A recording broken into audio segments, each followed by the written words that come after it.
Talking about the higher expectations now, the aspect of some other safety nets that were put in place by government, some people say they seem to be shaky. Now, for instance, when the subsidy was removed and the forest was unified, there was the aspect of the CNG that came in, and to a lot of people, it was going to help reduce the cost of transportation and all that. But along the line, just recently, we had that the subsidy on CNG is being withdrawn. So the expectation now out there is, if at this moment a lot of people, most Nigerians have not keyed into the use of CNG, and the subsidy being provided by government is being taken away. So which means we might be back to square one.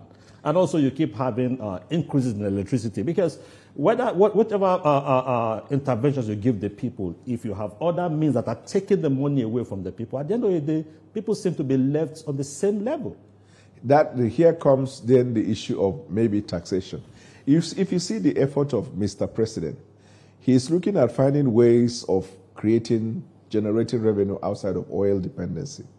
And before he traveled, thankfully he's back, he made mention of the fact that we made with that revenue target even before December. Now, even in England, what they do is that when you are taxed or maybe subsidies are removed in some other areas, the whole idea of government is to create that revenue so they can meet you in other areas.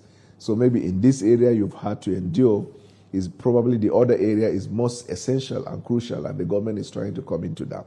I am not aware that the CNG initiative, I'm not aware that there is a removal of the subsidy. However, even if the subsidy has been removed, we can all agree that CNG provides a more cheaper platform for transportation service, both for the driver and for the consumers who are the passengers in the long run. The problem we have is investment, and this is why the government keeps asking private sector to be a part of it. Because it's a wonderful initiative. However, because of the limited investment in that regard, the spread is not very much. So it will take time. But we keep encouraging people to see the benefit associated with it so they can take advantage and then invest. In the long run, the impact in terms of the positive impact will be felt by the people already in places where the CNGs are working.